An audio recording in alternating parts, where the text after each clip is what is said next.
As the 20th century drew to its close and our new century began, the battle over the world economy intensified.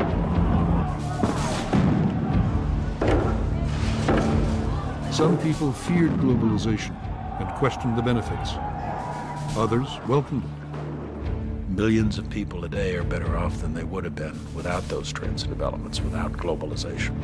And very few people have been harmed by it.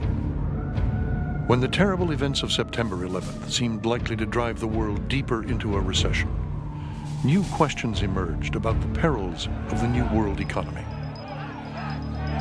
How can our now deeply interconnected world cope with a global downturn and rise above other crises? And is global terrorism the dark side of the promise of globalization? You can't get away from the fact that globalization makes us interdependent. So it's not an option to shed it. So is it going to be on balance positive or negative? This is the story of how the new global economy was born. A century-long battle as to which would control the commanding heights of the world's economies, governments or markets. The story of intellectual combat over which economic system would truly benefit mankind. The story of epic political struggles to implant those ideas on the nations of the world. Part of what's happened is a capitalist revolution. At the end of the 20th century, the market economy, the capitalist system, became the only model for the vast majority of the world. This economic revolution has defined the wealth and fate of nations and will determine the future of the planet. This new world economy is being driven by technological change and by political change, but none of it would have happened without a revolution in ideas. Tonight, the battle of ideas that still divides our world.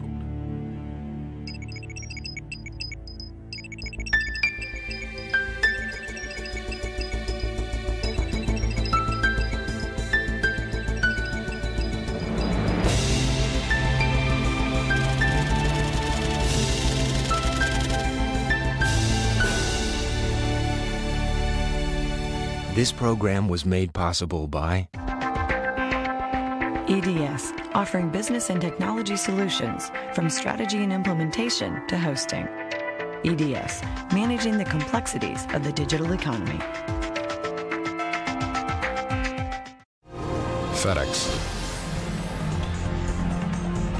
Globality may be new to some, but to us, it's the way we do business.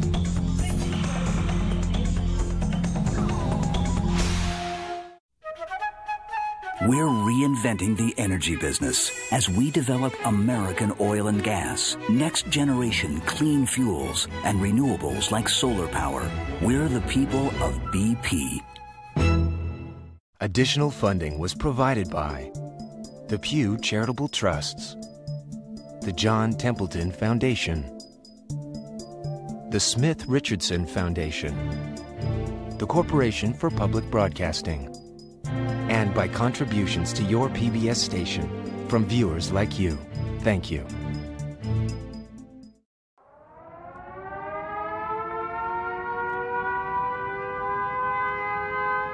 World War II. Sirens sound the alert. German bombers will pound another British city tonight.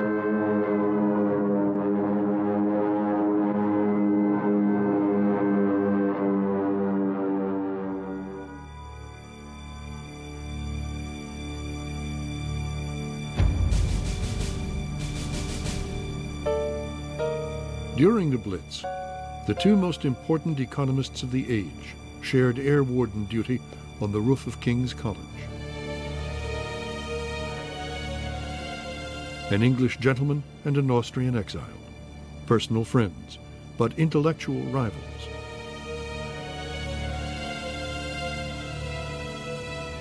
How their battle of ideas still shapes our life and society is our story.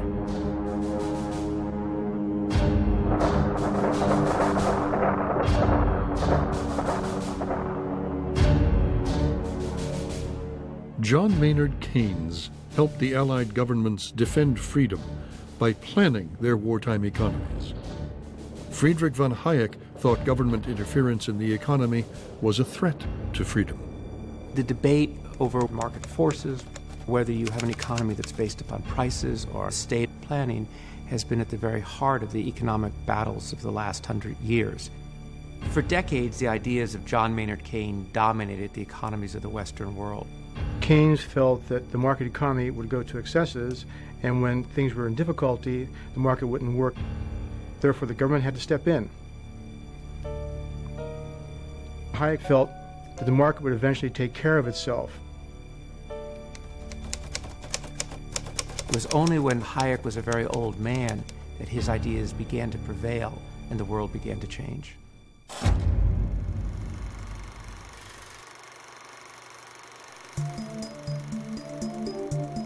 At the start of the 20th century, Hayek and Keynes had witnessed the first age of globalization.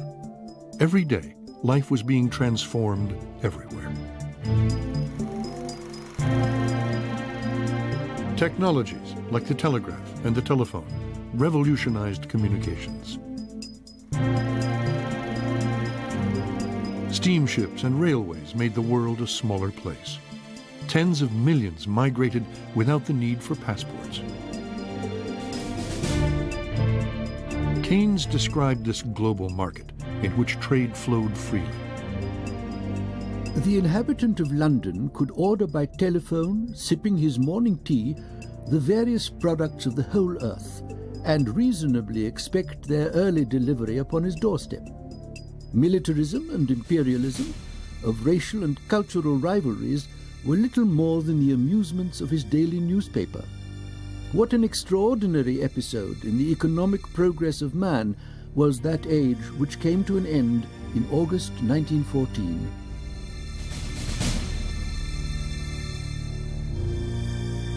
Hayek summed it up more succinctly. We did not realize how fragile our civilization was. The murder of an Austrian archduke by a terrorist triggered a world war.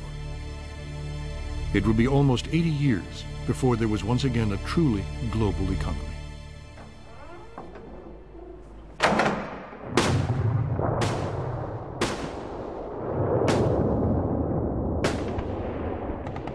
World War I destroyed 20 million lives.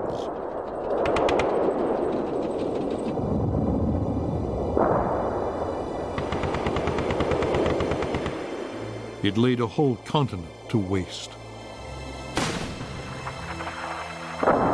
There was blood and carnage amidst the beauty of the Italian Alps, where the armies of Austria and Italy were fighting.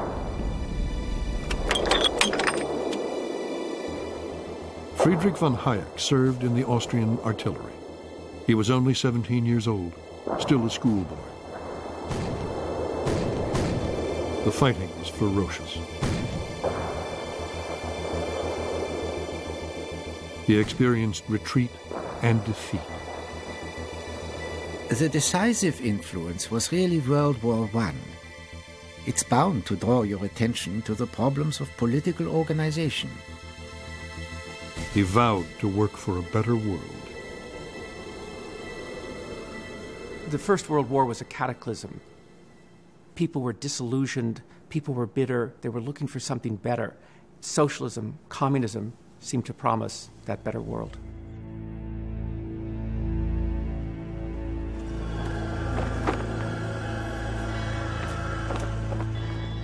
By overthrowing the old order, the Russian Revolution aimed to deliver that better world.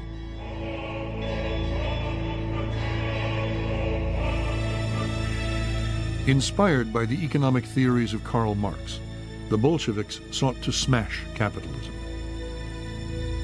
Lenin, the revolution's leader, urged the workers of the world to unite against the global economy. The revolution made trade, commerce, and private property criminal acts. Lenin promised to end the economic exploitation of man by man.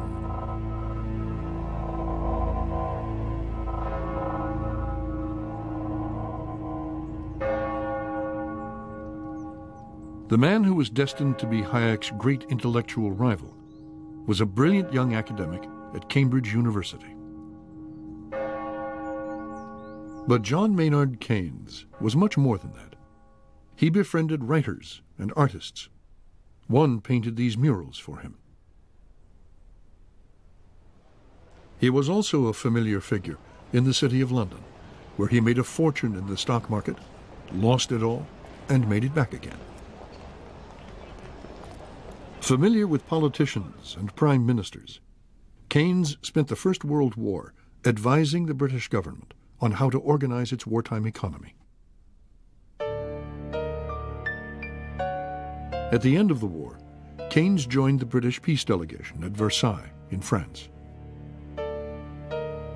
The victorious Allies wanted defeated Germany to pay the costs of the war through what were called reparations. All the statesmen at Versailles could think about was how to squeeze money out of an already bankrupt Germany. Keynes felt that the reparations were out of all proportion to what an economy could really take and would have very destructive social and political and economic consequences. Angry and disgusted, Keynes resigned. Back in England, he went to stay with his friend, the painter Duncan Grant. That summer, Grant painted Keynes, writing his prophetic book, The Economic Consequences of the Peace. If we take the view that Germany must be kept impoverished and her children starved and crippled, vengeance, I dare predict, will not limp. Nothing can delay that final war that will destroy the civilization and progress of our generation.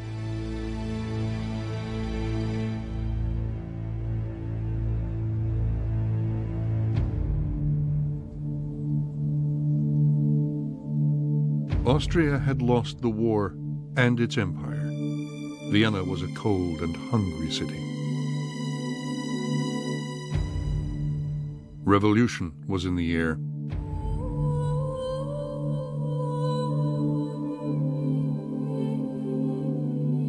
Socialists and communists were winning the battle for hearts and minds.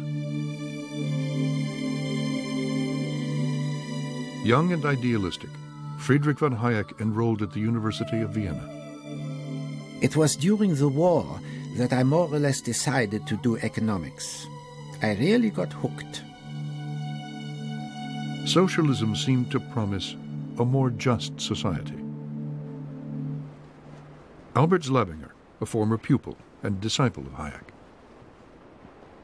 He openly said that he, at one time, was a socialist of the mild sort, where concerns for the poor and concerns for fairness and equity would help to determine government policy. Much of Vienna's intellectual life took place outside the university, in the coffee houses, across the Ringstrasse. There were informal seminars for those who loved discussion and argument. Hayek joined the circle of a passionate libertarian called Ludwig von Mises. Von Mises believed markets, like people, needed to be free from government meddling. Ludwig von Mises was the preeminent economist of the Austrian school. The distinguishing hallmark of the Austrian school of economic thought is that markets work and governments don't. Von Mises predicted that the new Soviet socialist economy would never work, precisely because the government controlled wages and prices. What von Mises said is that the great flaw of socialism is that it doesn't have a functioning price system to send all the signals to consumers and producers as to what something is worth. That these prices are at the very heart of what makes a functioning economy work. You can think of them as traffic signals. And if you don't have them, what you get is a system that doesn't work, or you get chaos.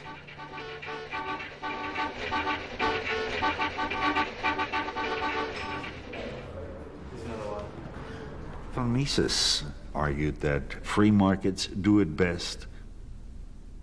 Why fool with anything else?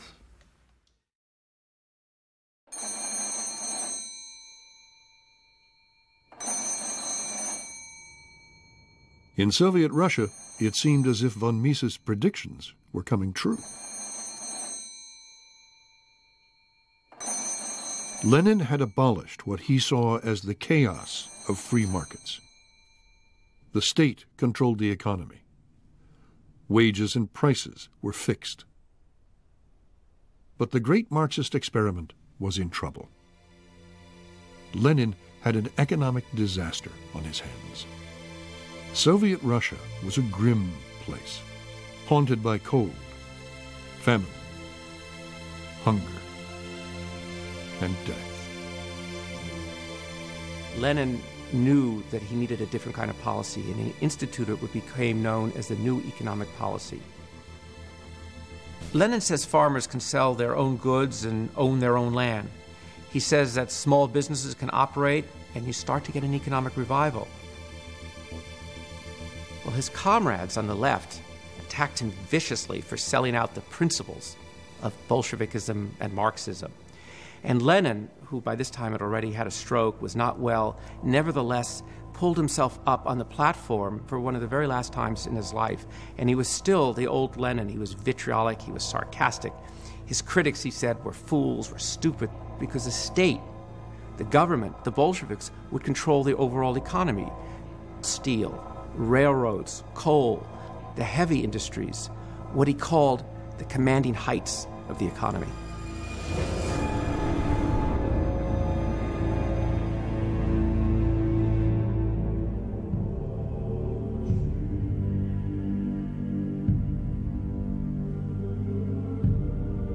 Within a year, Lenin was dead.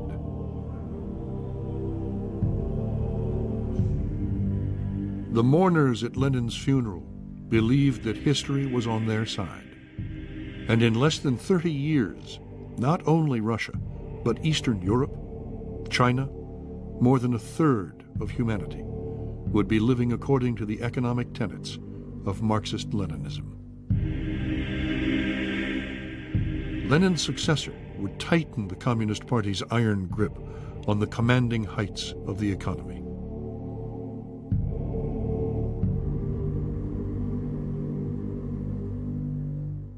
Joseph Stalin introduced central planning. Under him, the Communist Party planned and managed every aspect of the economy. While communism seemed to be forging ahead, capitalism looked to be doomed.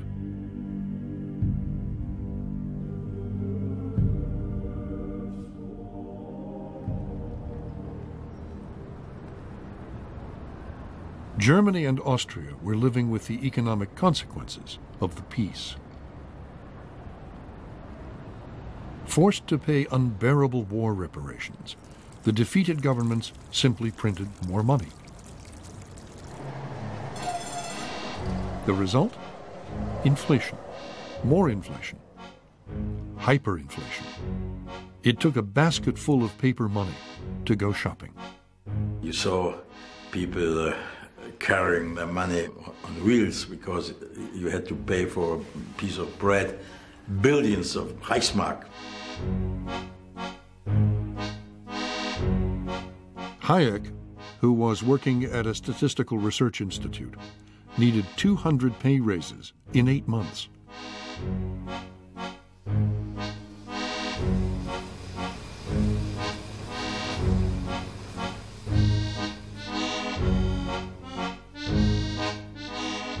Money was cheaper than wallpaper. Million-mark notes lit stoves.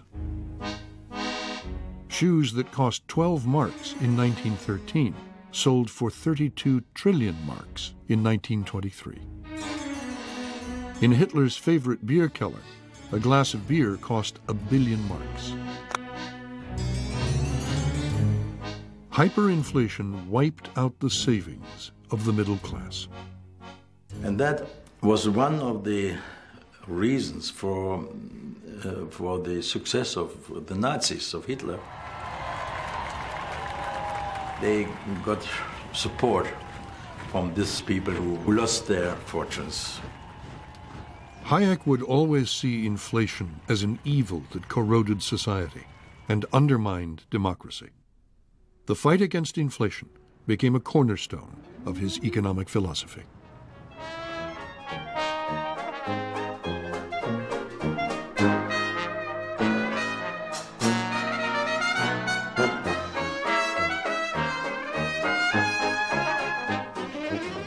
During the 1920s, while Europe was continuing to suffer the wounds of the First World War, in American cities at least, it was a boom time. Americans were spending money, they were dancing, they were partying, they were buying cars, they were buying bathtub gin, and they were buying stock, lots of stock. The stock market, the New York Stock Exchange, had become a national pastime, and Americans couldn't get enough of it.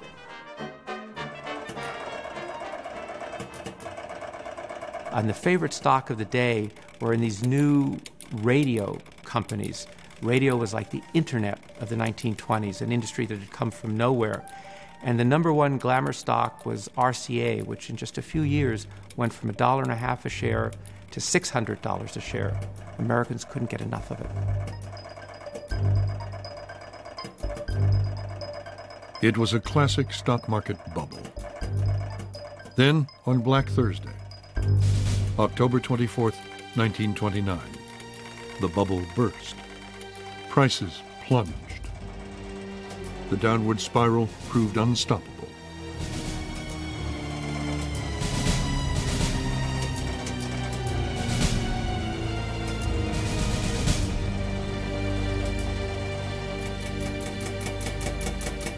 Eight hours after the market had closed, the ticker tape machines were still tapping out the bad news. The stock market crash started America's slide into despair. During the 30s here, it was a complete and utter collapse. From the people's point of view, it was despair as values and prices spiraled ever onward, downward. It left them with no ability to earn, no ability to repay, no ability to spend, no ability to consume. Everything went down. The farm implement sale, the clothing store, the merchant. Everything spiraled downward, and of course with it went the banks. People panicked. They rushed to withdraw their hard-earned savings.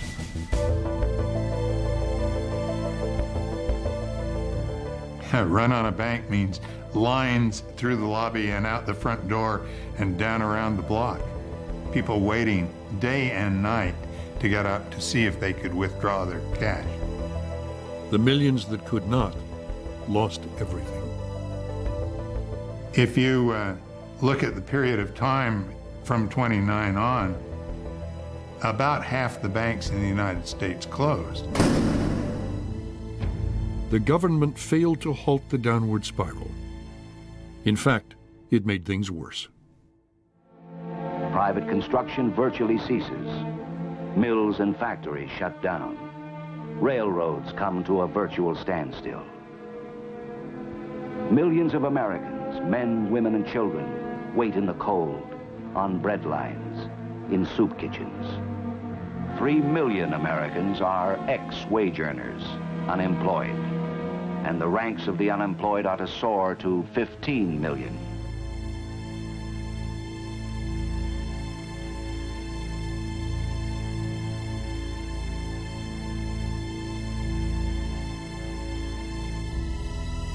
Banks collapsed. Industry ground to a stop. Millions were out of work.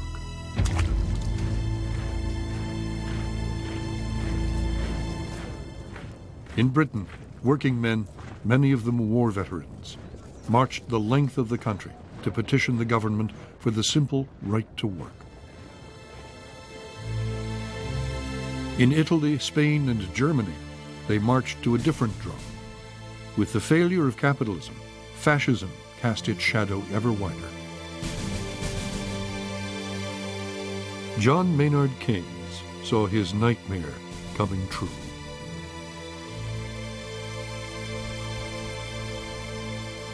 In Cambridge, Keynes set out to save capitalism from itself by writing a book about what caused the Great Depression and what to do about it. He aimed to rewrite the rules of economics, to see a country's economy as a whole, as a machine that could be managed. Keynes was the real inventor of macroeconomics. Concepts we take for granted today, like gross domestic product, the level of unemployment, the rate of inflation, all to do with general features of the economy, were invented by him. He was writing a book which he thought would revolutionise the way we thought about economic systems, but it would also give us the means to make sure that they operated better. It was written against the background of not only the collapse of the world economy, but the potential collapse of democratic government. Hitler became Chancellor of Germany in 1933. Democracy seemed to be losing ground, and with democracy, the system of liberty. So Keynes had to produce an answer to the Great Depression, or democracy would be swamped by totalitarianism.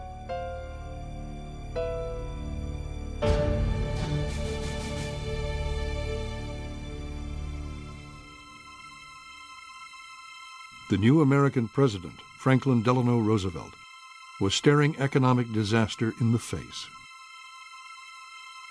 His wife, Eleanor, described Inauguration Day as very, very solemn and a little terrifying. This great nation will endure as it has endured, will revive and will prosper. Roosevelt's voice of confidence rallied the nation. He then embarked on a whirlwind program of reform.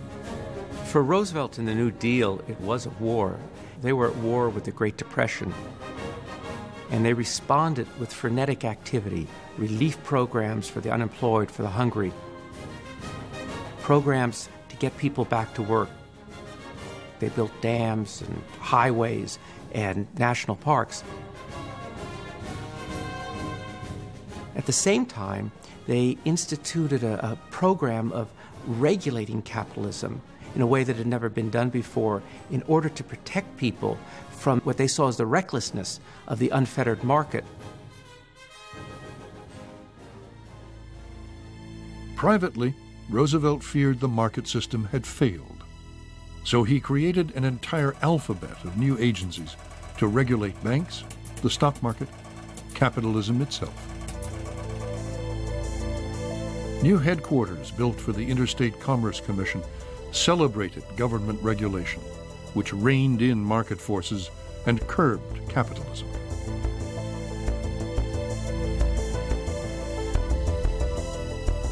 Under the New Deal, industry became subject to a host of new rules and regulations.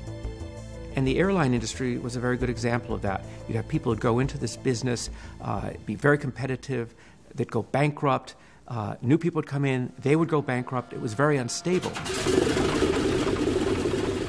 So the New Deal stepped in and said, we're going to stabilize this industry. We're going to set the prices that you can charge for tickets. We're going to tell you what routes you can fly. And with that system, they eliminated these very vicious cycles of boom and bust in the aviation industry. And in a sense, that was what they were aiming to do throughout the American economy.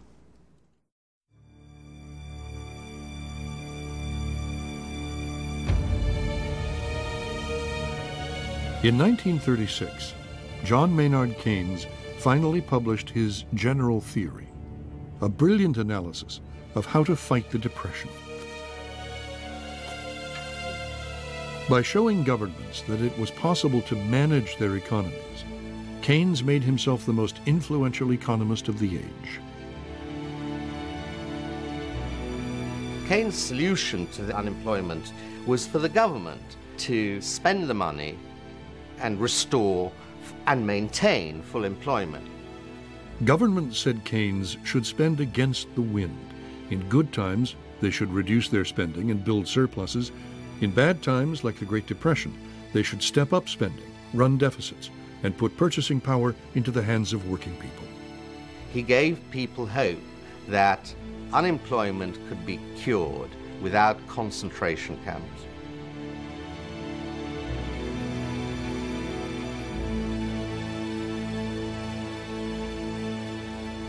Harvard University became an intellectual bridgehead for Keynes in America. John Kenneth Galbraith was one of Keynes' leading apostles. I've said many times, I think had something, maybe quite a bit, to do with bringing Keynes across the Atlantic. I came back to find a whole group of people here who had also read the General Theory, and this was a breath of hope and optimism. In Washington, Keynes' ideas would begin to turn economics policy upside down. Governments would learn to live with a little inflation to keep unemployment low. You resisted conservative finance, borrowed money, and hired people across the country, rescuing them from unemployment.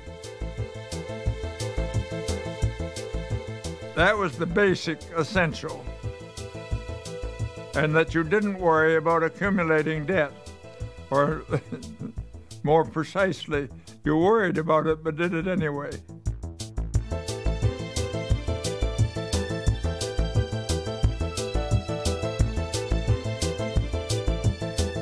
Keynes' ideas began to gain ground.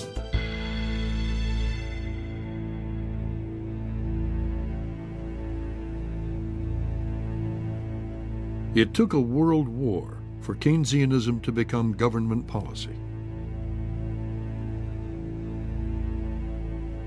As the U.S. government borrowed money and pumped it into the war effort, high unemployment ended and the Depression disappeared. Men and women to make the uniforms, machinists to make the guns and ammunition, auto workers to produce the jeeps and trucks, to build the ships and tanks, civilian soldiers to turn out the fighters, the bombers. In charge of wartime wage and price controls, John Kenneth Galbraith saw the economy rebound. One could not have had a better demonstration of the Keynesian ideas. And I think it's fair to say that as a young Keynesian in Washington, in touch with the other Keynesians there, we all saw that very clearly at the time. In a radio broadcast, Keynes expressed his hope that what worked in war would work in peace. If expenditure on armaments really does cure unemployment, the grand experiment has begun. Good may come out of evil. We may learn a trick or two which will come in useful when the day of peace comes.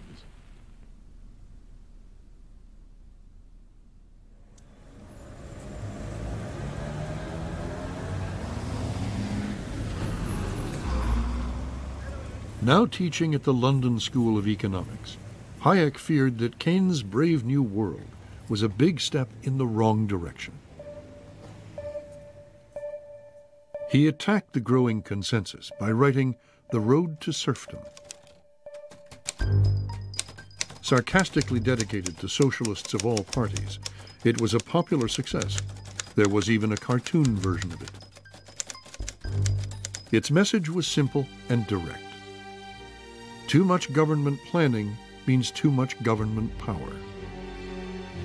And too much government power over the economy destroys freedom and makes men slaves. For Hayek, central planning was the first step to a totalitarian state. Well, Hayek thought that since freedom was an absolute, you must let a competitive system just work itself out. And if at times that meant there was considerable unemployment, well, that's what you had to put up with. Hayek always rejected macroeconomics.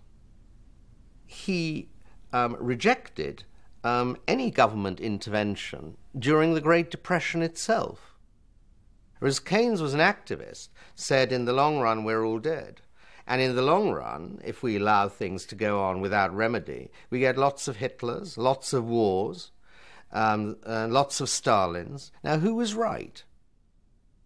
Most people would have agreed with Keynes when he wrote this to Hayek. What we want is not no planning, or even less planning. We almost certainly want more. In the battle of ideas, Hayek was on the losing side.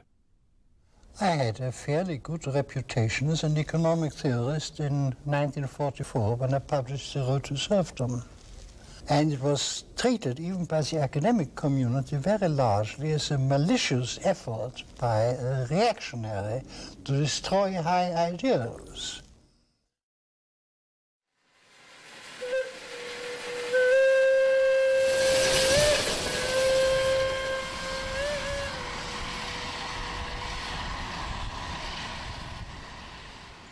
With the world at war, Keynes traveled to Bretton Woods and a grand resort hotel. Here, delegates gathered from all over the world to organize the post-war economy.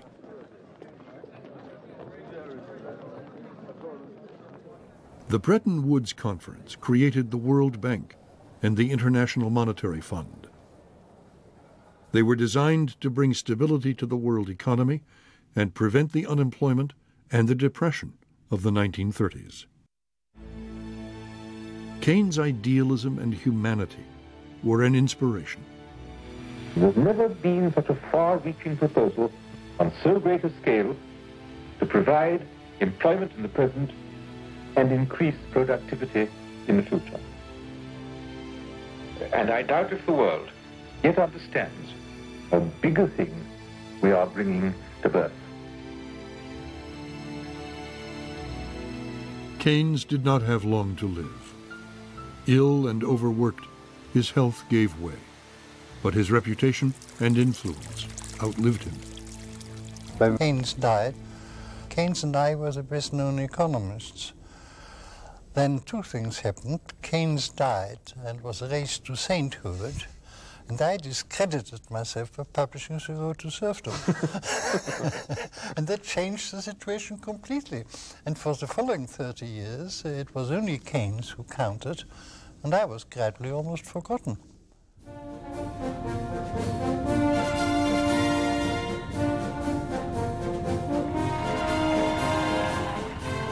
The war was over, and the troops came marching home.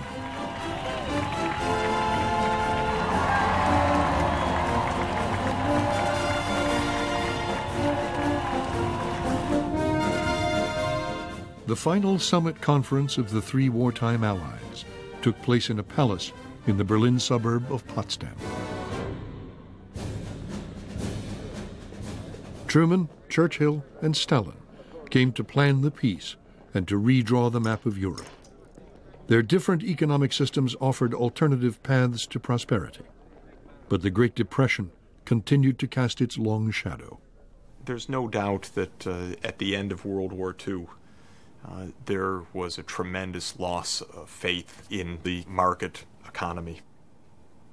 You had a feeling in large parts of the world, we don't want to go that way. We want to go a better way.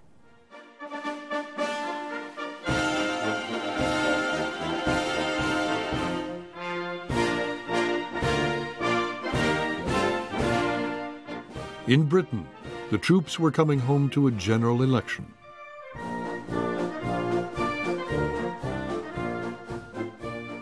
Well, I came back in a troop ship in the summer of 1945. I was a pilot in the Royal Air Force, and I was picked as a 19-year-old to be the Labour candidate.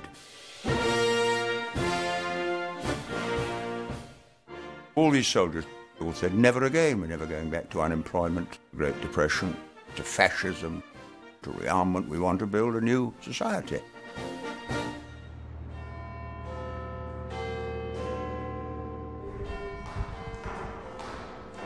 During the dark war years, Britain had been governed by a coalition of conservatives and socialists.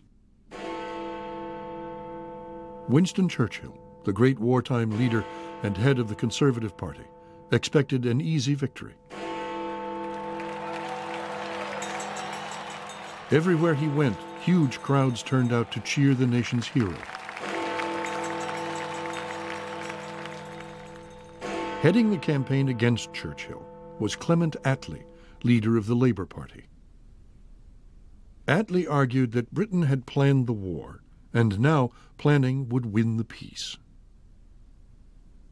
We knew that our people would never have stood the bombardments and the loss of life and the hardship if they hadn't been confident that their government was operating a policy of fair shares.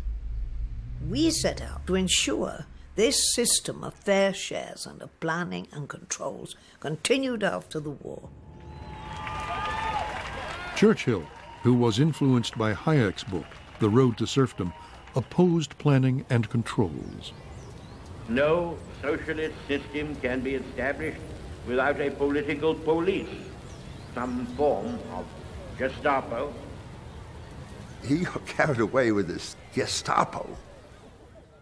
And this, of course, it was carrying things to absurdity, Gestapo, in Britain. Attlee, a mild-mannered Christian socialist, gave Churchill's gaffe a sinister spin. Attlee actually went out of his way to refer to this foreign professor with this Friedrich August von Hayek, this foreign chap with a slightly German accent. Britain went to the polls.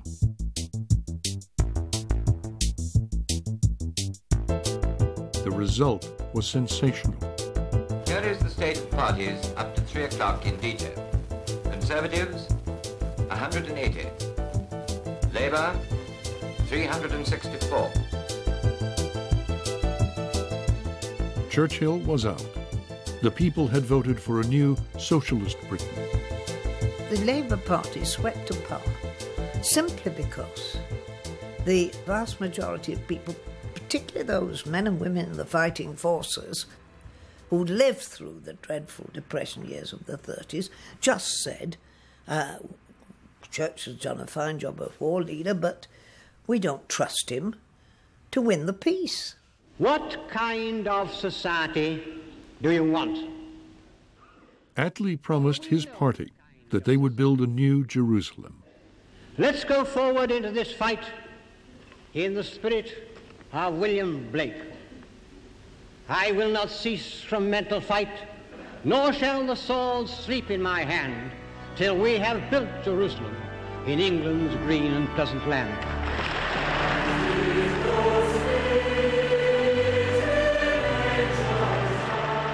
William Blake's hymn, Jerusalem, became an anthem for the Labour movement.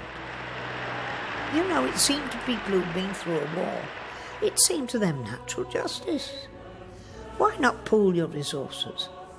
And so we broke into the concept of the sacredness of private property. When Labour took power, private owners were compelled to sell their businesses.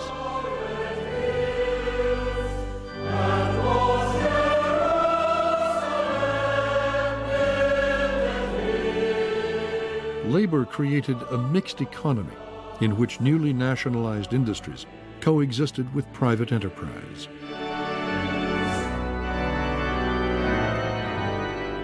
Now, government-owned industries like coal, rail, and steel no longer enriched owners and shareholders, but worked for the common good. So it was an act of regeneration, of renewal. That was the hope. And it was a hope that gave us the welfare state, gave us the National Health Service, gave us full employment, gave us trade union rights, really rebuilt the country from the bottom up. The welfare state provided care, free of charge, from womb to tomb. Nobody, rich or poor, would need to fear poverty, ignorance, unemployment, ill health, or old age. And people said this is better than allowing a lot of gamblers to run the world where they're not interested in us, but only in profit.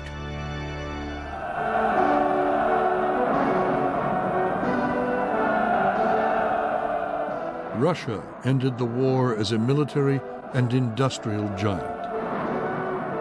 With the Red Army and the secret police, Stalin imposed his economic system on half of Europe. The planned economy of Lenin and Stalin had defeated fascism.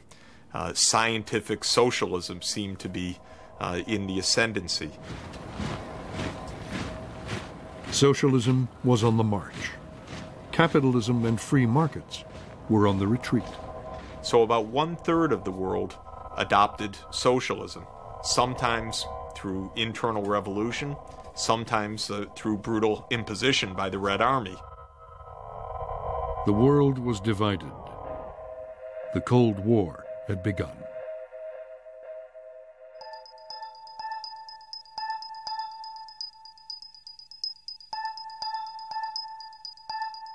Hayek loved mountains. He said they breathed freedom. But he saw socialist ideals and the planned economy as threats to freedom. And so he organized a conference at a formerly fashionable hotel on the top of Mont Pelerin, Pilgrim Mountain. Well, what happened in 1947 was that Hayek at last brought off a great dream, which was to assemble 36, mostly economists, some historians, a few journalists, a handful of what he regarded as survivors, good eggs, good intellectuals, who understood the market economy and the whole of the case.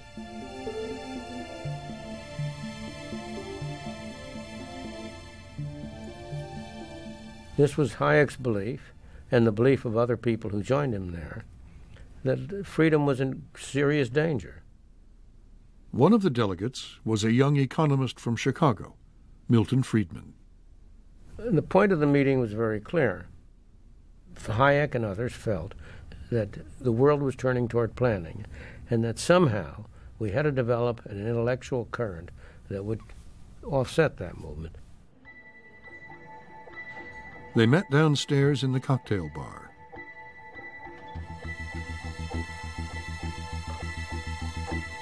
The room and its furniture are not much changed.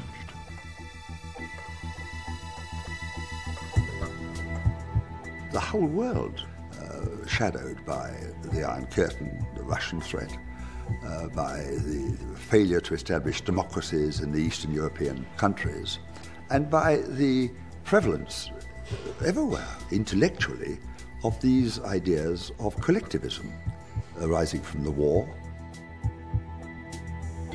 The argument always was that democracy is impossible without a free economy. You need a free economy.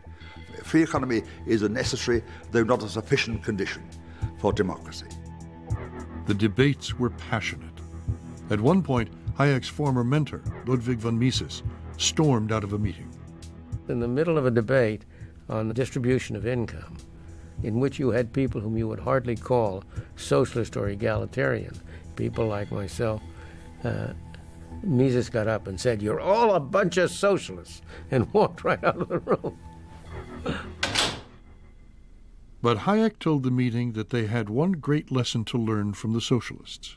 Hayek paid enormous tribute to the socialist intellectuals and said that the great strength of the socialists is that they had the courage, he said, to be idealistic, to have a theory, to have a project, to have a vision, and to go on working towards that through thick and thin. As the meeting came to an end, Hayek predicted a long fight, a battle of ideas that might last 20 years or more before the world changed its mind.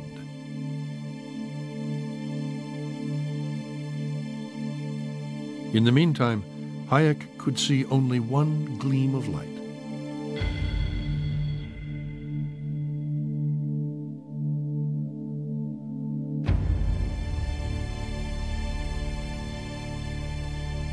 The war left Germany in ruins.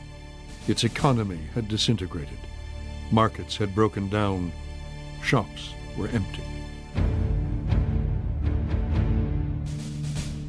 Already the Russians occupied East Germany and were waiting for the rest to fall into their lap.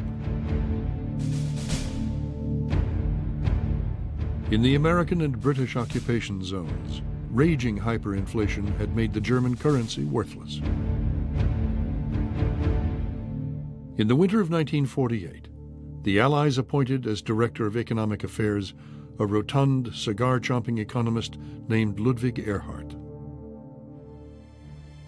A staunch anti-Nazi, Erhard was a free market economist who shared many of Hayek's beliefs and ideas.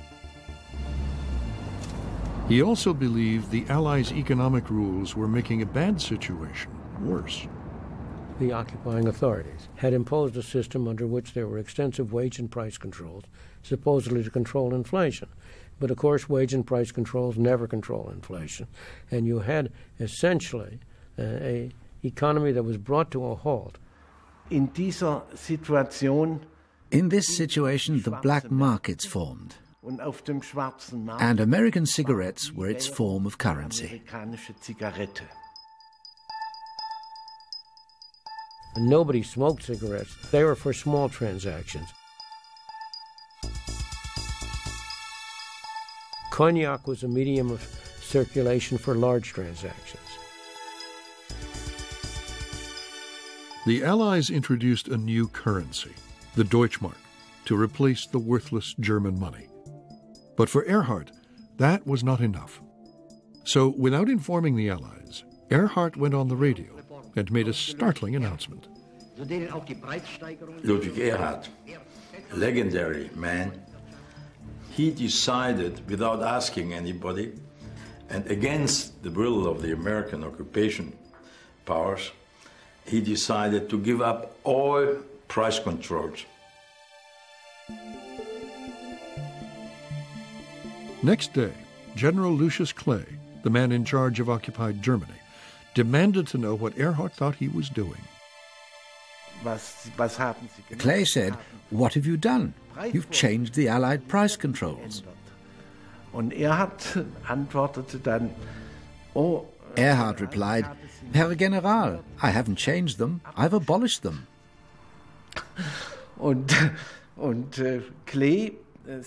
And Clay said, "My advisors tell me it's a big mistake." Erhard replied, "Herr General, my advisors tell me the same thing."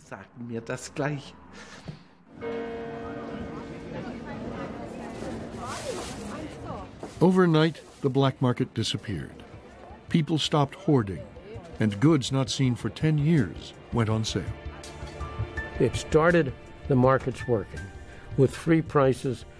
Instead of nothing being in the windows of the shops, everything started to come up. And that began the German economic miracle. Germany's social market economy combined free markets with a strong welfare state. Within a few years, Germany's social market economy overtook Britain's more planned economy. But back then, nobody wanted to model themselves on Germany. Most countries preferred to plan their economies.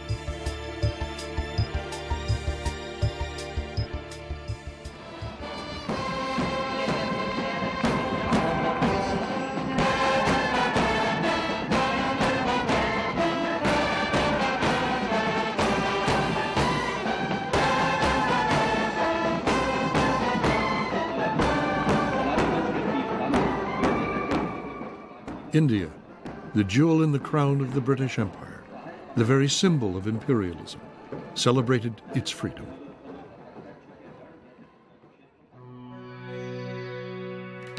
Mahatma Gandhi was the father of independence.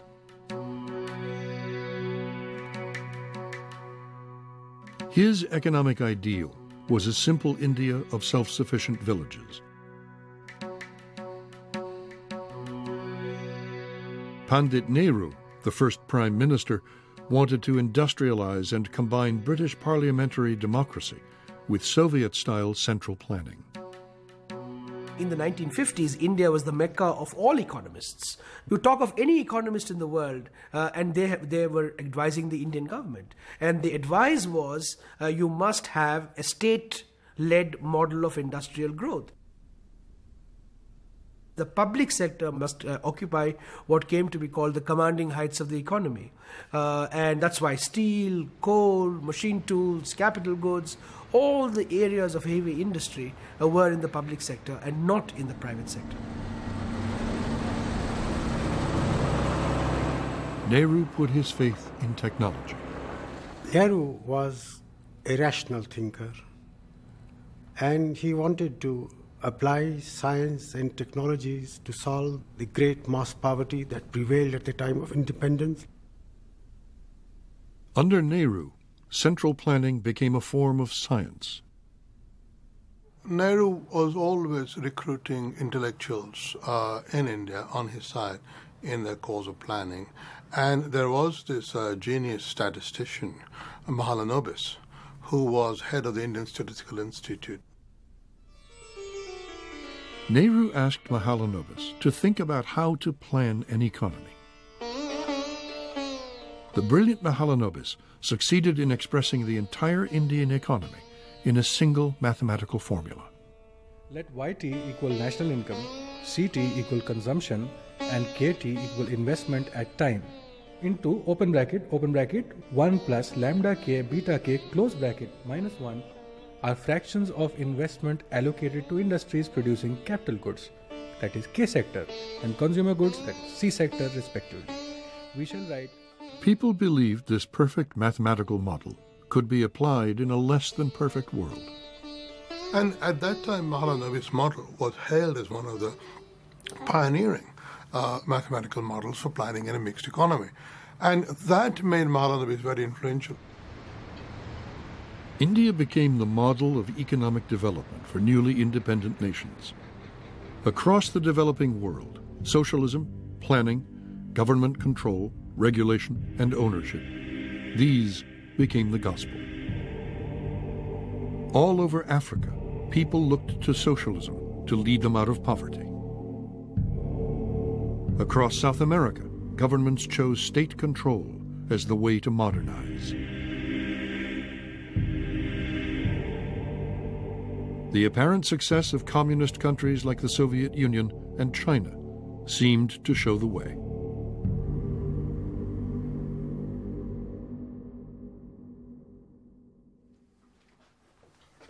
By 1950, Hayek's market economics were so completely out of fashion that when he sought a full-time academic job in the United States, only one university was willing to hire him.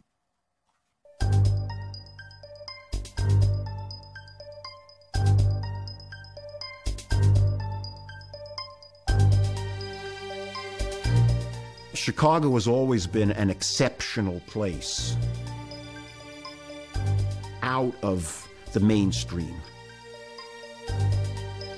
Chicago is geographically isolated. This affects Chicago's intellectual influence in many more areas than economics.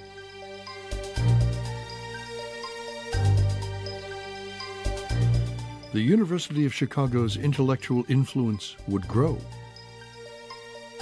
8 professors and another 11 economists from Chicago went on to win Nobel Prizes.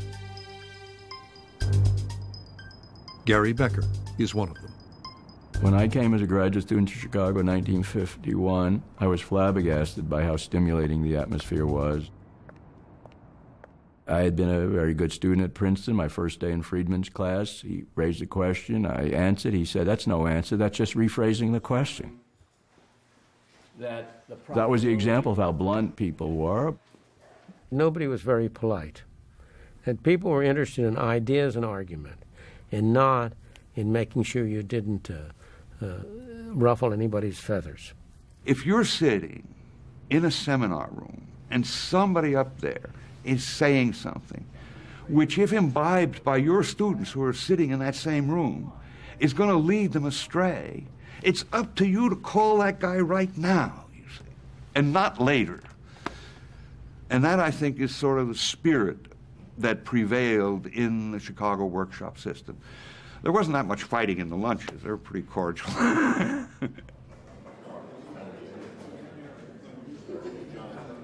Lunches at the Quadrangle Club were famous for the intensity of intellectual discussion. And one man came to dominate those debates. Somehow Milton managed to set the agenda of argument. And so there was a saying, everybody loves to argue with Milton, particularly when he isn't there, because he's a good arguer. Milton Friedman was becoming the most articulate spokesman for the so-called Chicago School of Economics.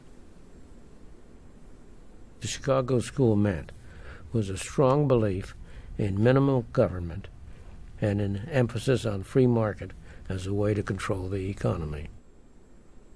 You know, in many ways, Milton Friedman was a devil figure in my youth in a Keynesian household of economists because he seemed, with his emphasis on individualism, freedom, and markets, to be so unconcerned with fairness.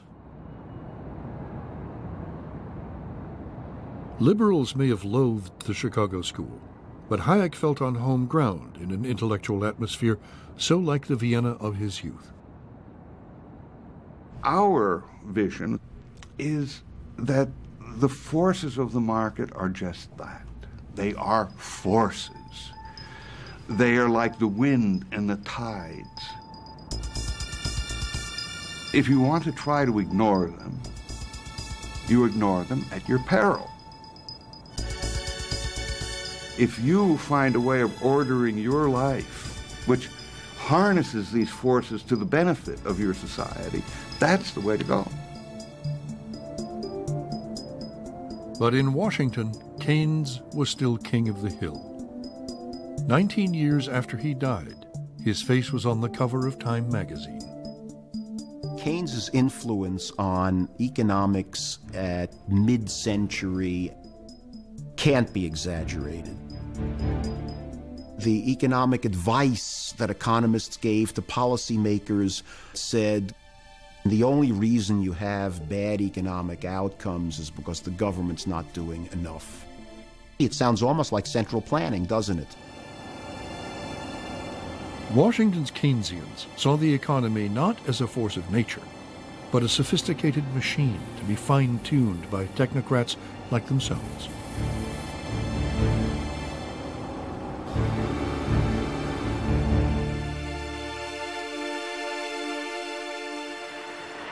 The Keynesian consensus was summed up when that most Ivy League of presidents, John Kennedy, received an honorary degree from Yale. It might be said now that I have the best of both worlds, a Harvard education and a Yale degree. For JFK, Keynes had won the argument. The battle of ideas was over. What is at stake in our economic decisions today is not some grand warfare of rival ideologies which will sweep the country with passion, but the practical management of a modern economy. What we need is not labels and cliches, but more basic discussion of the sophisticated and technical questions involved in keeping a great economic machinery moving ahead. Kennedy's Council of Economic Advisers had drafted his speech along Keynesian lines. We thought it was a great day when Kennedy decided to give that speech at Yale and to talk about economic policy. That speech suggested that we had won over Kennedy. We had won the heart and mind of the president.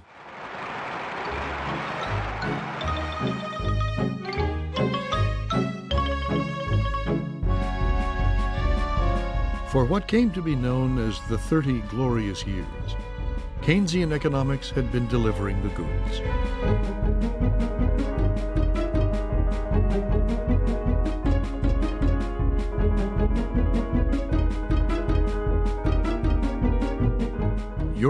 Japan, and America all saw high economic growth and rising standards of living.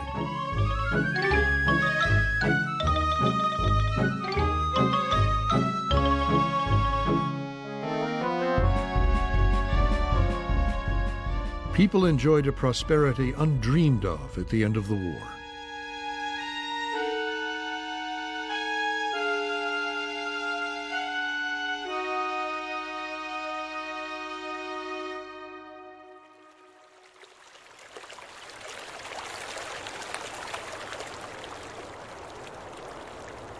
When Hayek moved back to his native Austria, he was depressed.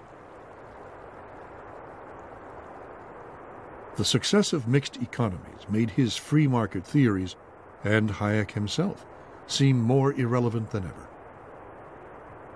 The world was very much a socialist world. His ideas were not fashionable. Nobody seemed to listen to him. Nobody seemed to agree with him. He was alone.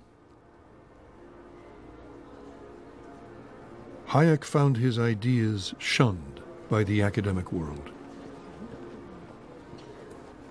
Well, most of the departments became dislike me, so much so that I can feel it to the present day. That economists very largely tend to treat me as an outsider. He was living in a provincial town and stuck in a rut. But the outside world was beginning to change.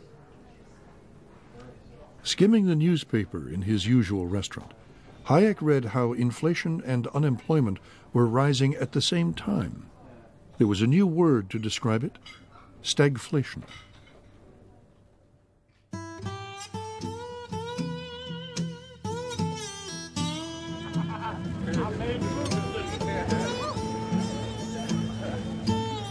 After 30 glorious years of growth, the American economy was in trouble. The economy basically was kind of going nowhere and had inflation, which didn't seem to get cured, and kind of a malaise in the economy. Stagflation was the end of naive Keynesianism. You had two things at the same time, which under the Keynesian view would have been impossible. You had stagnation in the economy, a high level of unemployment. You had inflation with prices rising rapidly. President Nixon looked like a Chicago economist's dream come true. Milton Friedman was a special advisor, and George Shultz was in charge of the budget. About the wholesale price index a moment ago. One of the big areas where prices were going up at wholesale very rapidly was lumber and other materials associated with home building. But the president wasn't listening. He tried to spend his way out of trouble. Going to wind up having its impact on the cost. To add insult to injury, he declared, "Now I'm a Keynesian." This declaration by Nixon horrified his conservative supporters. Indeed, one congressman wrote him, said, "Mr. President, I'm going to have to burn all of my old speeches." And Nixon wrote back to him, "I will too." Nixon decided he hadn't gone far enough. So he took his top economic advisors off to Camp David for a working weekend. Ben Stein, the quiz show host, was a junior speechwriter in the White House, and his father was at the meeting. Here's my father walking into the president's cabin to meet Mr. Nixon, and there's George Shultz right behind him. I'm not sure, but I think it's a fair bet that at any one of these meetings, they're complaining about something being wrong. Probably talking about prices and stagflation. I'm not sure. Dick Cheney was a young aide at the time. I always remember a debate we had during the Nixon administration when the public was convinced that food prices were going up. So the political debate was whether or not we should impose a freeze on food prices. The supposedly conservative Republican Nixon opted for wage and price controls. Nixon was a great one for doing something. I think In retrospect, we now know it would have been better to do nothing, but he was in favor of doing something. I was there, and I opposed them. Wage and price controls, you could see analytically, would get you in a lot of trouble.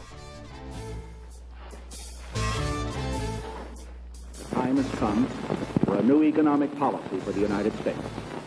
Its targets are unemployment, inflation. At one point, President Nixon spoke up and quoted Nikita Khrushchev. And he said, Khrushchev once told me that sometimes in order to be a statesman, you have to be a politician for a while. The problem with him was that he was willing to sacrifice principle too easily for political advantage.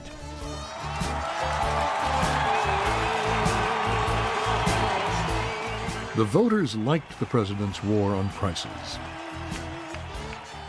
Nixon was re-elected in a landslide. The economy did less well. Right away, the economy went out of whack. People couldn't cover their costs. Ranchers stopped sending cattle to market. Farmers started drowning their chickens. Instead of controlling inflation, they were creating shortages.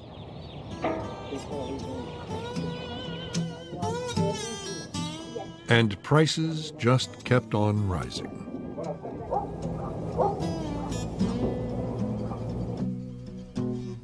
The last time I saw Nixon in the Oval Office was George Shultz. President Nixon said to me, "Don't blame George for this silly business of wage and price control," meaning George Shultz. And I said to him, "Oh no, Mr. President, I don't blame George. I blame you."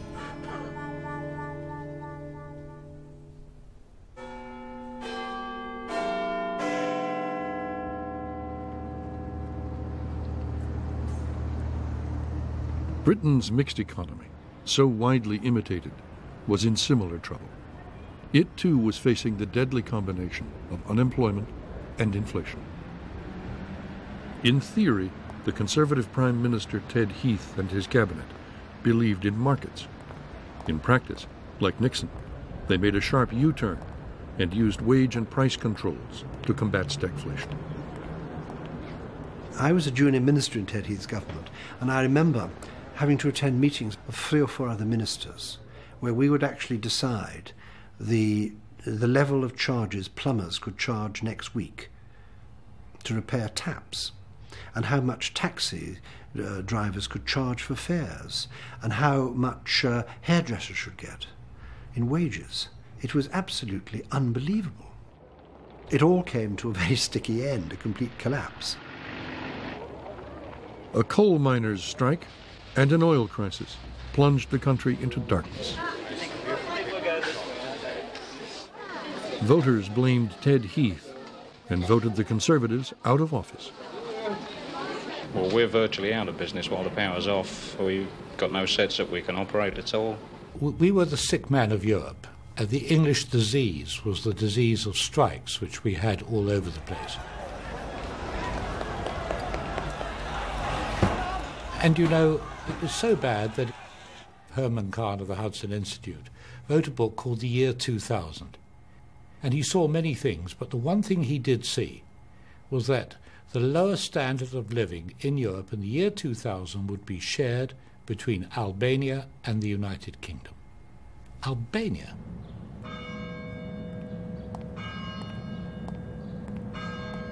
A minister in the defeated government, Keith Joseph may have been an unworldly intellectual, but his search for fresh answers would change the way not only Britain, but the world thought about economics and society. Keith wore a hair shirt. He beat his breast and said, "We were to blame. We've got it wrong." And he did beat his breast. He was called a mad monk. I thought I was a conservative. But all the time I was in favour of shortcuts to utopia. I was in favour of the government doing things because I was so impatient for good things to be done. And when he appeared on television, he had a vein in his head which kept throbbing. And people said, "Oh, this is a very strange figure indeed, this man." It's only to be expected. But nonetheless, he started the rethink of conservative policy. Keith Joseph's search brought him here, where, with Hayek's encouragement, a group of kindred spirits had set up a think tank called the Institute of Economic Affairs. The Institute started in 1957, you could say, as a direct result of the Montpellier Society, of the Road to Serfdom, of Hayek's ideas of freedom and competitive enterprise.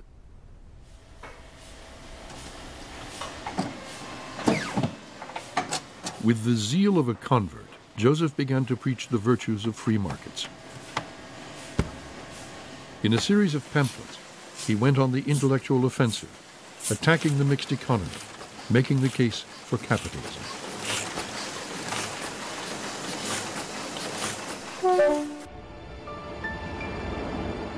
Mark Garnett is a biographer of Keith Joseph. From the middle of 1974, Joseph undertakes a crusade to convert the country to his way of thinking.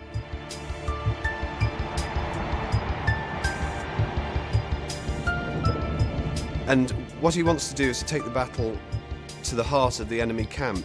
And he believed that the universities were infected with socialist thinking. Because it was a free society in this country, and he was going right into the lion's den, arguing a case that many people had never heard before. Joseph felt that it was his duty to fight back on behalf of the free market. To revive the economy, Joseph preached that Britain needed more risk-taking, which meant more bankrupts and more millionaires, and less equality. Well, the audience would sort of gasp. They'd never heard anybody challenging the consensus. Mild inflation seemed a painless way of maintaining full employment, encouraging growth, and expanding the social services. So the result is that we're now more socialist in many ways than any other developed country outside the communist bloc. He used to be smuggled in the back door. He was genuinely hurt that the students had reacted to this penetrating argument by chucking flour bombs at him. It was almost a badge of honour that he would come away from these meetings with egg yolk running down his suit. Keith Joseph's most significant adherent was an up-and-coming conservative politician named Margaret Thatcher. In Parliament and politics, Thatcher's closest friends agree that Keith Joseph's influence on her was crucial. She relied on him to give her deep intellectual support. There's nothing wrong with intuition. Intuition is reason in a hurry. And Keith just supported and reinforced her intuition at the very moment she needed that support. Margaret Thatcher had a gut instinct for market economics. Her father had been a grocer, and when she was a girl, she had helped him in the shop.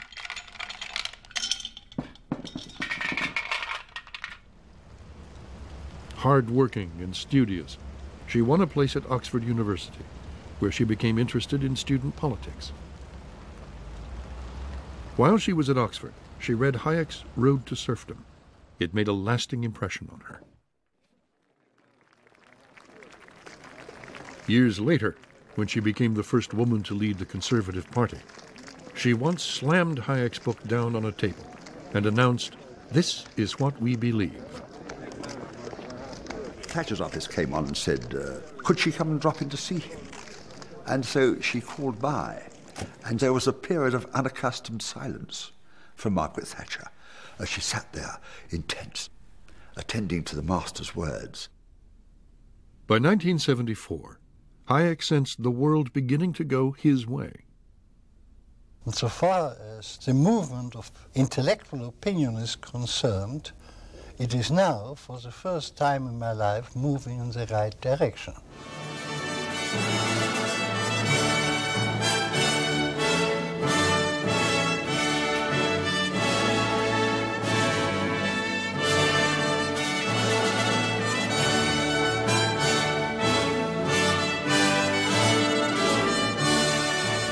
Battle of Ideas, 1974, was a turning point. Hayek's Nobel Prize came as a surprise, but the balance was now shifting away from Keynes and towards Hayek. I'd like to say that when I was a young man, only the very old men still believed in a free market system. When I was in my middle ages, almost I myself and nobody else believed in it. And now I have the pleasure of having lived long enough to see that the young people believe again in it. Now that is a very important change.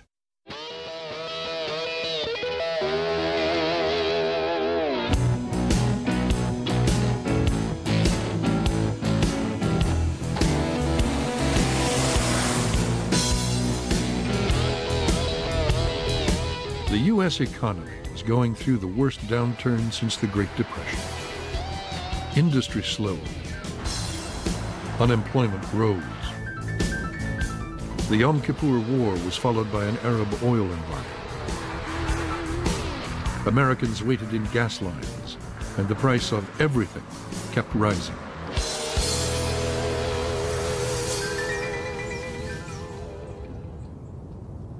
Chicago school economists had always argued that rigid government regulations were keeping prices high and fueling inflation. Now more people began to wonder if competition could break the inflationary stranglehold. What is the effect of regulating the airlines? What is the effect of regulating the trucking industry? And what is the effect of regulating the railroad industry? Very often it raises prices. Instead of allowing competition, it suppresses competition.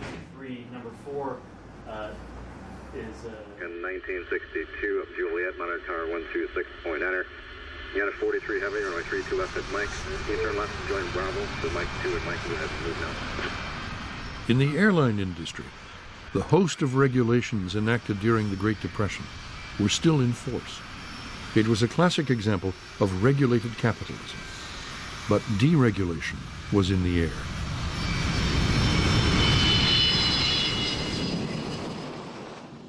Stephen Breyer, now a Supreme Court justice, then a Harvard professor, was asked by liberal Democratic Senator Ted Kennedy to head a Senate investigation of airline regulations. You discovered that basically the same firms that had been there in 1938 were still there. Those were the major carriers, and nobody knew. The hearings began, and officials from the Civil Aeronautics Board were called to testify. And it turned out that 5% of their time went to stop prices that were too high, and 95% of their time went to stop prices that were too low. But always the effort was to keep the price high and not low. Naturally, the established airlines were quite happy with this arrangement. And we'd say, when was the last time you granted a new route? Well, regulations meant that major carriers like Pan Am never had to compete with newcomers.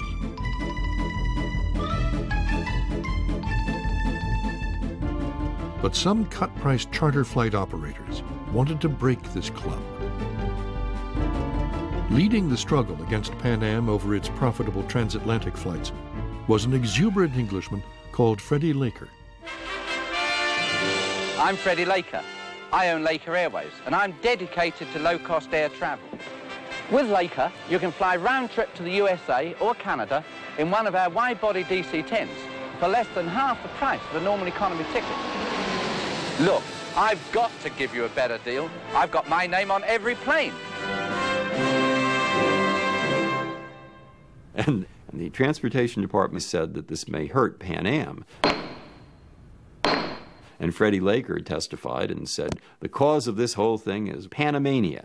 So we said, what is that? And he said, well, everybody should do everything for Pan Am.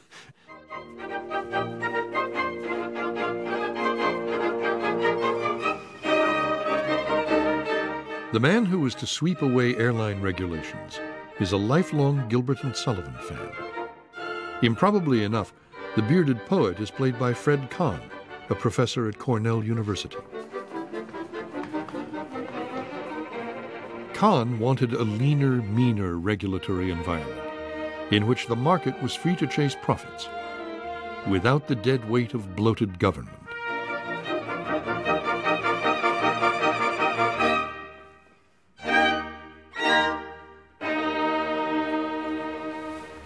Democratic President Jimmy Carter made Kahn head of the Civil Aeronautics Board. Kahn had spent years studying government regulation. Now he had a chance to do something about it. And when I got to the Civil Aeronautics Board, the biggest division under me was the Division of Enforcement. In effect, FBI agents who would go around and seek out secret discounts and then impose fines. We would discipline them. It was illegal to compete in price.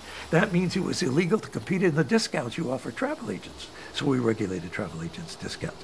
Internationally, since they couldn't cut rates, they competed by having more and more sumptuous meals. We actually regulated the size of sandwiches. By the time Kahn had finished, the CAB had nothing left to do but close itself down. Competition's the rule, and because of it, the consumers are better served than ever.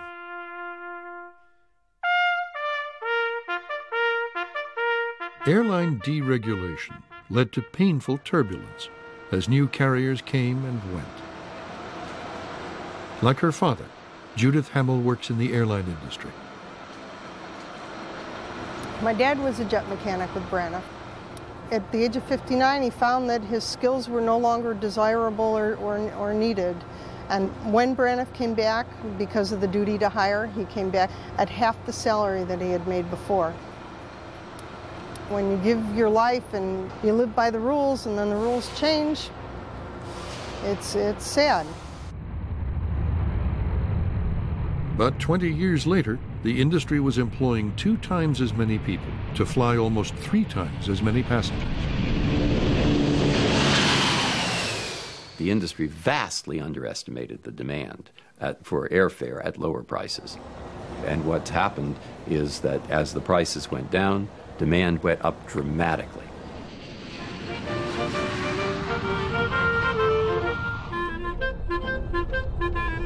And once they were free to compete, you began to get Super Saver fares and Super Apex fares and potato fares and peanuts fares. And so an explosion of discounting and competition. Well, those were dramatic.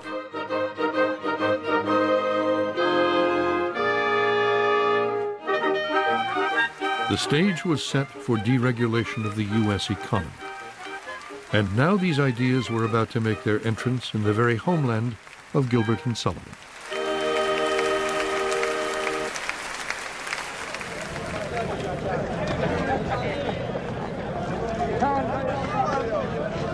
Well, 5% no good to nobody, is it? Do you think you can win this strike? Yes, I do. They called it the Winter of Discontent. It seemed as if everyone was on strike. I think it stinks like all the other damn strikes in this country run by the filthy socialist communist unions. The garbage men were out. So were the ambulances. And if you died, the gravediggers were out too.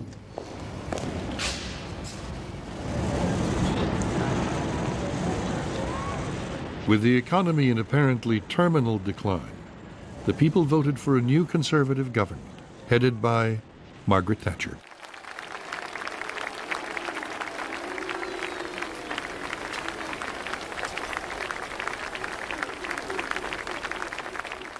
Margaret Thatcher was elected Prime Minister on the day of my father's birthday. So he sent her this telegram from Freiburg. Thank you for the best present to my 80th birthday that anyone could have given me. And a few days later, she wrote back from 10 Downing Street. Dear Professor Hayek, I'm very proud to have learnt so much from you over the past few years. I am determined that we should succeed. If we do so, your contribution to our ultimate victory will have been immense. Yours sincerely, Margaret Thatcher. And I'll strive unceasingly to try to fulfill the trust and confidence that the British people have placed in me and the things in which I believe. Determined, and some said strident, she would revolutionize the economy. The spirit of enterprise had been sat upon for years by socialism, by too high tax, by too high regulation, by too high public expenditure. The philosophy was nationalization, centralization, control, regulation. Now, this had to end.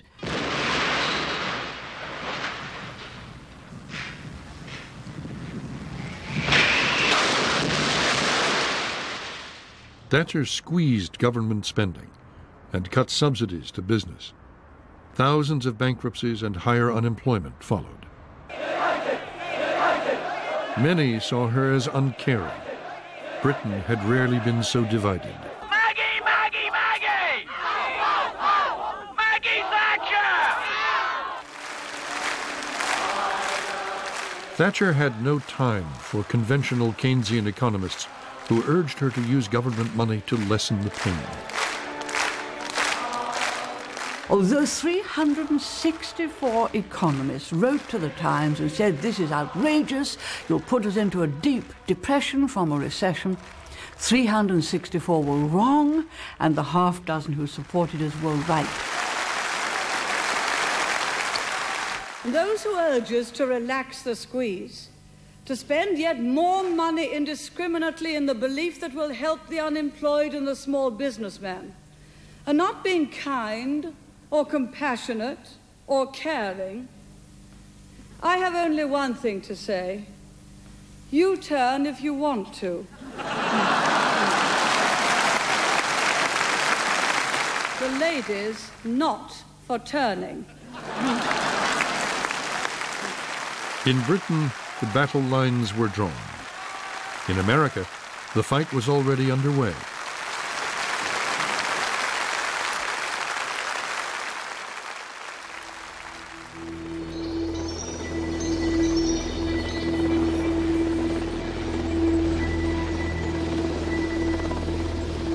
Things were at a low point in the United States. President Carter spoke of malaise and loss of confidence in the country. Revolution in Iran had led to a second oil shock, and Americans held hostage in Tehran. Despite the beginning of deregulation, inflation was still at record heights. Carter's attempts to follow Keynes' formula and spend his way out of trouble were going nowhere. Jimmy Carter was maybe the high point of Keynesian behavior, and it simply was not working.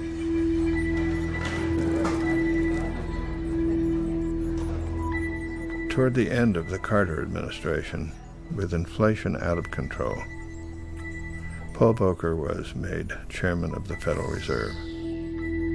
He understood the problems. I'm grateful to Paul Volcker for being willing now to accept the oath of office and then the responsibilities as chairman of the Federal Reserve System of our country. Paul.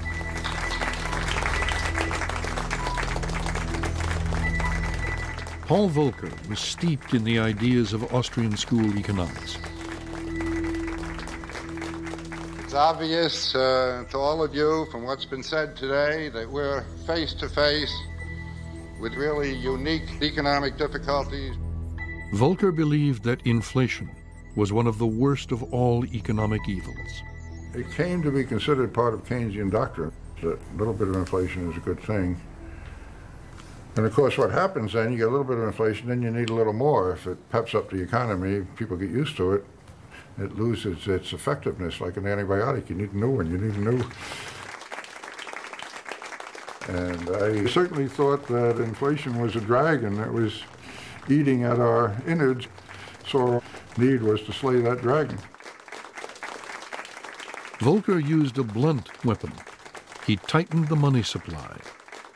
The economy went into a nosedive. Facing a presidential election, Carter was reluctant to back such harsh measures.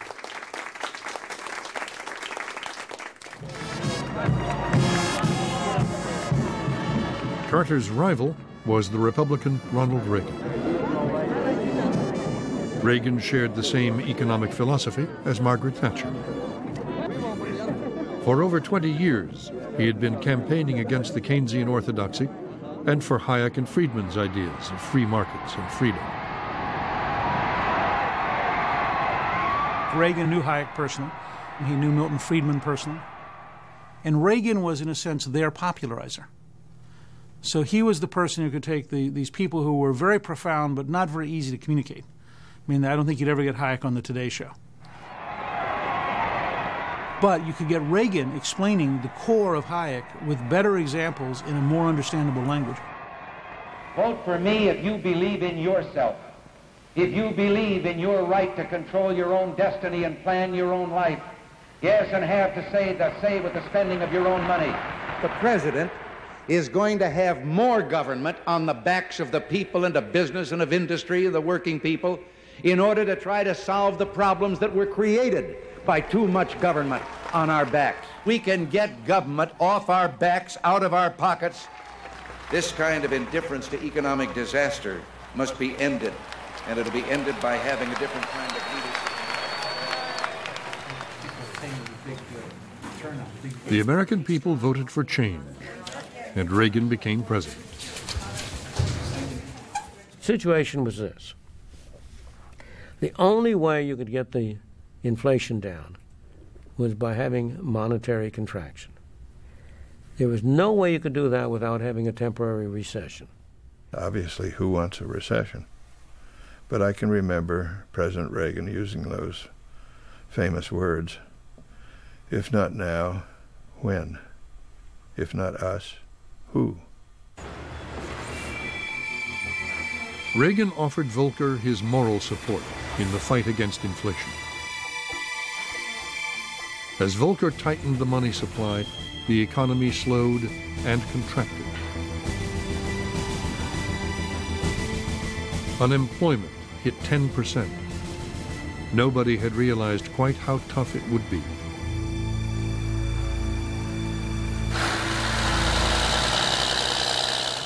All across the heartland of America, ordinary people were hurting. Well, the interest rates, that eats up all your profit. It becomes very difficult to keep your business running right. 1980s, the interest rates were up to 20% or better. It was very interesting times. I remember, cash flows got very tight. As things got tighter and tougher, creditors forced sales. Come up with the cash or we're going to have to liquidate you. It's a hole that almost seems impossible that you can get out of. If you had told me in August of 1979 that interest rates, the prime rate, would get to 21.5%, I probably would have crawled into a hole. Would have crawled into a hole and cried, I suppose, but we lived through it.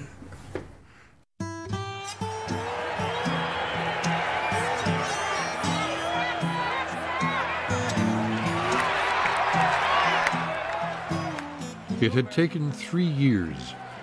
3 years of growing public anger. 3 years of real hardship for millions of Americans.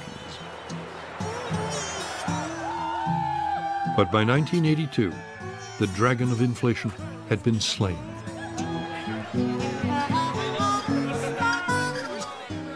What changed drastically in the 1980s and running through today is the kind of presumption that inflation is bad. The primary job of a central bank is to prevent inflation. That's a very different environment than the 50s and 60s. Ladies and gentlemen, the President of the United States. Reagan and Volcker had set the United States on a new economic course. From our very first day, we've been working to undo the economic wreckage they left behind. They called his policy Reaganomics. It had 4 key elements. The first was the concept of sound money. The second was deregulation. The third was modest tax rates. And the fourth was limited government spending. Sounds pretty conventional now, but when Reagan was elected, he was vilified by his opponents as being some radical extremist. They just can't accept that their discredited policies of tax and tax, spend and spend, are at the root of our current problems. Reagan's tax cuts, the biggest in history, led to huge deficits. Our program has only been in effect for some 40 But the days. economy started to grow steadily again. There's no doubt in my mind that those actions of Reagan, lowering tax rates, plus his emphasis on deregulating, unleashed the basic constructive forces of the free market, and from 1983 on, it's been almost entirely up.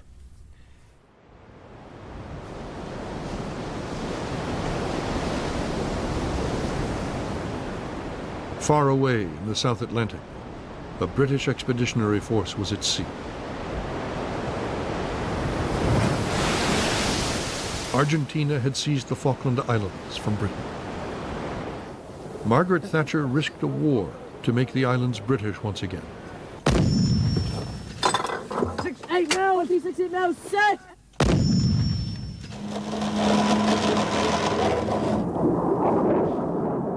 Before the war, her popularity was at rock bottom. Victory in the Falklands ensured the survival of Margaret Thatcher's government.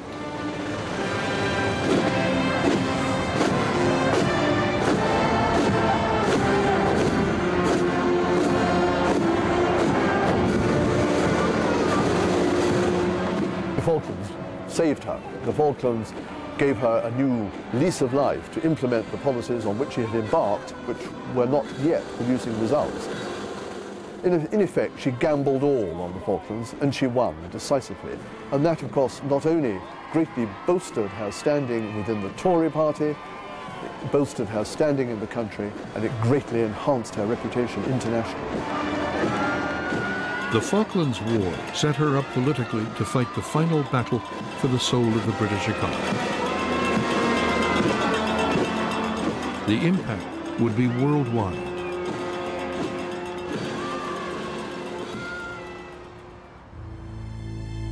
In 1945, Attlee's Labour government had nationalized the commanding heights of the economy, bringing core industries into state ownership. For Thatcherites, these state industries were now the primary target. A whole lot of people who were left of centre thought that nationalisation was Britain's great gift to the world. And one of my phrases at the time was that having exported the disaster of nationalisation to the world, Britain should offer them the antidote. It was the decent thing to do, to say, we're very sorry, it didn't work. So the whole efficiency of nationalised industries was running down. Why should they be efficient? They had access to the treasury purse. Thatcher wanted to end their dependence on government subsidies and submit them to the discipline of the marketplace. The nationalised industries fell to pieces. They lost huge sums of money. They put the prices up massively and still weren't able to make a profit. They were bleeding the nation dry, the taxpayer dry, and they weren't doing a good job for their customers. The coal mines and the miners' union became Thatcher's biggest challenge. The coal miners represented the last bastion of the socialist mindset in the UK. One of the most singularly important economic/political events of the world economic system was Margaret Thatcher's government's confrontation with the coal miners. We were quite clear, uneconomic pits must close. You could not go on pouring money into uneconomic pits. It was taxpayers' money. If you look at our coal industry, the coal is very deep in the earth. It is hugely expensive to get out. 75% of Britain's coal mines were losing money. It took government subsidies of $3 billion a year to keep them going. But these statistics were seen as irrelevant by men like Ken Capstick, one of the radical socialists who led the miners' union. What they would say was that in America, for instance, coal produced at the pit head was cheaper than coal produced at the pit head here. The union leaders argued that the government subsidies were money well spent if they kept 180,000 miners at work and able to feed their families. Miners used to say, and I can remember them saying it, while ever I've got these, I'll always have a job. It was an historic grudge match. Both sides knew the miners had brought down Ted Heath's Conservative government 10 years earlier.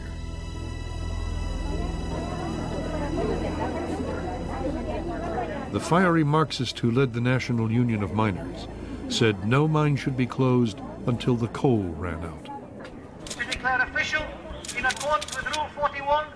strike action. The issue before our members is very clear.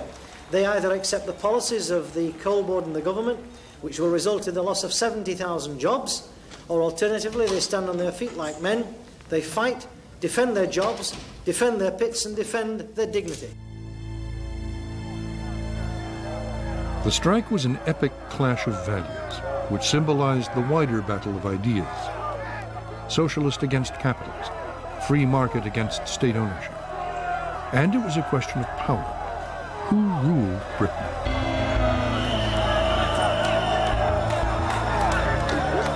Illegal mass picketing outside working mines led to violent clashes with the police.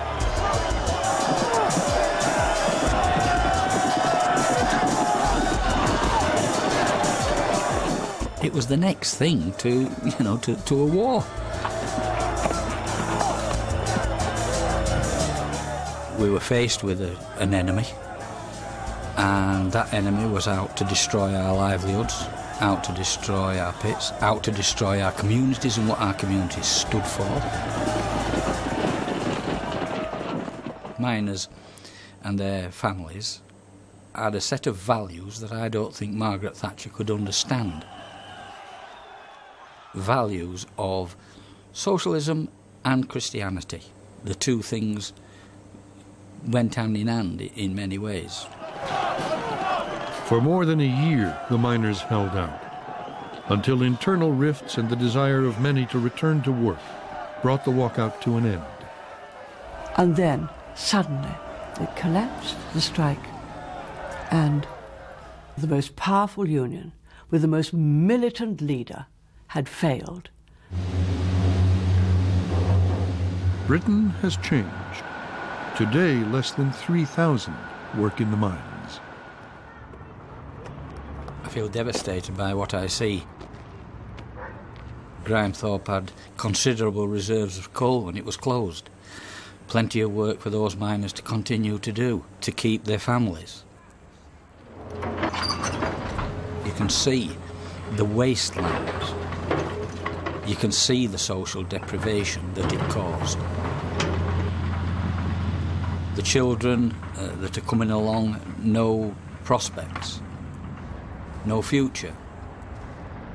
People despairing because they can't find employment and the dignity that employment brings. It's the market forces gone mad. The political consequences of the failure of the strike were incalculable.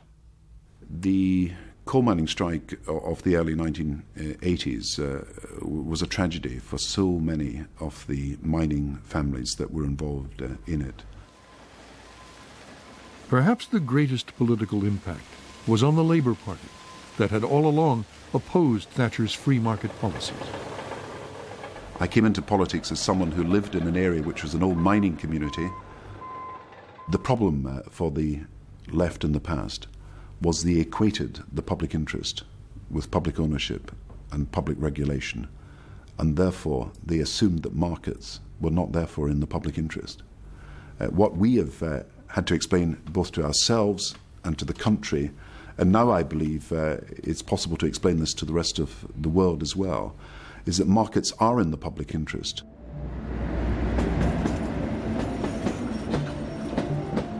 One of the most important things that the government of Margaret Thatcher does is invent this thing called privatization. That is taking these state-owned companies, these nationalized industries, and selling shares to the public. One by one, the Thatcher government put the commanding heights of the British economy up for sale. Electricity, telephones, oil, gas, coal, steel, trains and planes, even water. Before long, 2/3 of the state-owned industries were removed from government control and sold off into the private sector.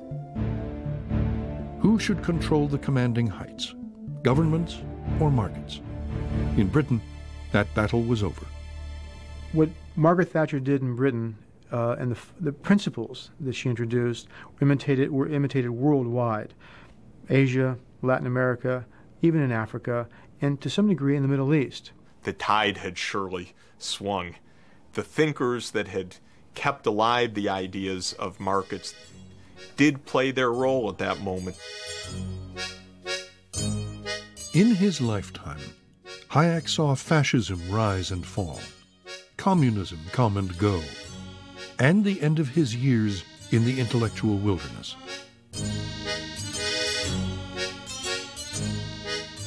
Here was a man who had intellectually changed the world without ever really leaving the university.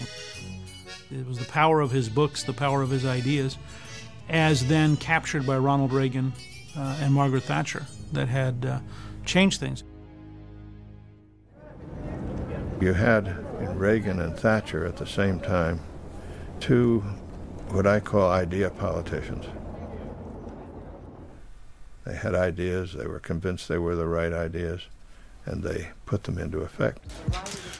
The coincidence of Thatcher and Reagan having been in office at the same time was enormously important for the public acceptance worldwide of a different approach to economic and monetary policy. The old debates were about what the role of the market was, what was the role of the state. I think it's now generally appreciated that it's the market that harnesses people's initiative best. And the real focus in progressive thinking now is not how to oppose and suppress market forces, but how to use market forces to achieve progressive objectives. If you look at the whole of the 20th century, there's been a huge cycle. Less government was the orthodoxy at the beginning of the 20th century. More government clearly was the orthodoxy for the middle part of the 20th century. And now the later part, going into the new millennium, we're back to where we were practically at the start of the century. And you have to give folks like Hayek and Friedman, and then later Reagan and Thatcher, their due for pushing all of this along. I remember the foreign minister and finance minister from another country saying to me, "You're the first prime minister who's ever tried to roll back the frontiers of socialism. We want to know what's going to happen, because if you succeed, others will follow." Within 10 years, governments everywhere would retreat from the commanding heights of their economies. In the battle of ideas, the pendulum had swung from government to market, from Keynes to Hayek. Only time would tell what people would ask of their governments in the event of a new recession, or a depression, or a war.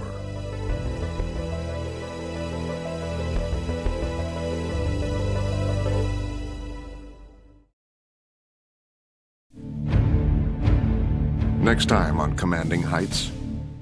Throughout the 90s, free markets replaced government-controlled economies. I watched it unfold, one country after another. But would it work everywhere?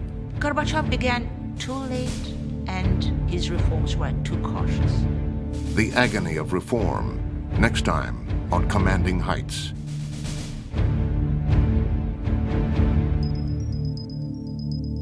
Watch all of Commanding Heights online at pbs.org. This enhanced netcast links to an interactive time map, country reports, economic data, and important full-length interviews about the future world economy.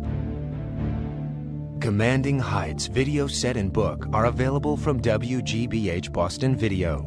To place an order, please call 1-800-255-9424.